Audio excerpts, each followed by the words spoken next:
สบายดีนะสบายดีหมู่เพื่อนว่าทุกคนนะทาง TikTok เลยนะอันนี้จะมาเป้าเกี่ยวกับการมัดจำเนาะว่าเป็นหยังจึงต้องได้โอนมัดจำเนาะการมัดจำนี่ก็เพื่อว่ารับประกันว่าลูกค้าท่านจะรับเครื่อง 100% เนาะเพราะว่าบ่ว่าจะเป็นลูกค้าหรือพ่อค้านั้นก็เคยจื้อตัวคือกันสั้นๆเนาะพ่อค้าก็เคยสุดฝากเครื่องเมื่อแล้วบ่รับเครื่องลูกค้าบ่รับเครื่องเนาะบาดทำอิฐถอนล้มกันแม่นั่นโอ้จะเอาจะนี่จะนั่นให้น่ะ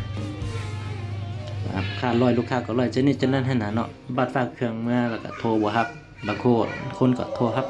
บอกว่าโอ้พ่อแม่บ่ให้เอาบ่ครอบครัวบ่ให้เอาบ่จังซี่จังซั่นให้น่ะเราค่ามัดจำนี้เฮาได้ค่ามัดจำวงนี้นะเพราะค่าจึงได้ค่ามัดจำวงนี้มาใจค่าฝากเด้อนะบางเทื่อสมมุติว่าค่าฝากนี่ฮอดนครหลวงเนาะ400,000ซั่นซะเนาะค่าพ่อค้าก็ให้มัดจำแต่400,000หรือ500,000เท่านั้นเนาะกรณีลูกค้าบ่รับเครื่องจึงได้เงินวงนี้จ่ายค่าฝากแต่ห้านพ่อค้าหานครหลวงเนาะแต่บัดตีเครื่องกลับเนาะนครหลวงกลับมาหาห้านพ่อค้าเนี่ยเขาเจ้าก็สิเอา400,000ซ้ำกันเนาะอันนี้พ่อค้าได้จกเงินไปแล้ว400,000นะตามธรรมดานะก็อยากให้จำจักล้านนึงเนาะแต่ว่าลูกค้าก็คือสิบ่กล้าจำหลายสำนั้นเนาะเพราะว่าก็มีคนที่โกงขี้โกงคือกันท่านนะซะเนาะอันนี้จะมาเว้าเฉพาะว่าเป็นหยังจะให้มัดจำนะมัดจำก็ย้อนเพื่อให้พ่อค้าบ่ต้องลุกทื่นหลายเนาะเกี่ยวกับกันมัดจำกันนั้นฝากเครื่องนี้จึงได้เงินบงนี้มาช่วยเขาฝากเครื่องไปมานะแล้วอีกอย่างนึงเครื่องนี้มันเป็นเครื่องที่มีความเสี่ยงนะพ่อค้าก็บ่อยากตีเครื่องกลับนั่นนะการฝากเมื่อก็มีความเสี่ยงแล้วบัตรฝากกลับมาก็มีความเสี่ยงอีกแล้วนะ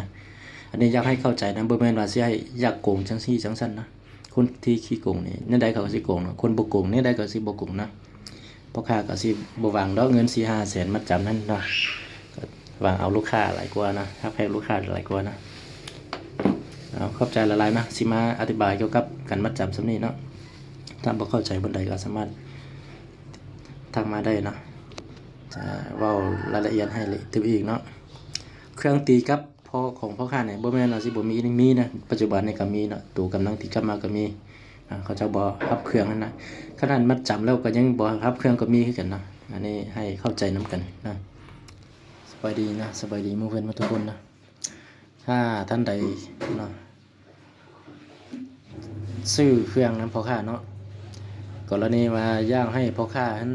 แท็กกลุ่มให้เนาะลองแท็กกลุ่มให้ตั้งกล้องให้พร้อมพ่อค้าก็สามารถให้ได้เนาะเพียงแต่ว่า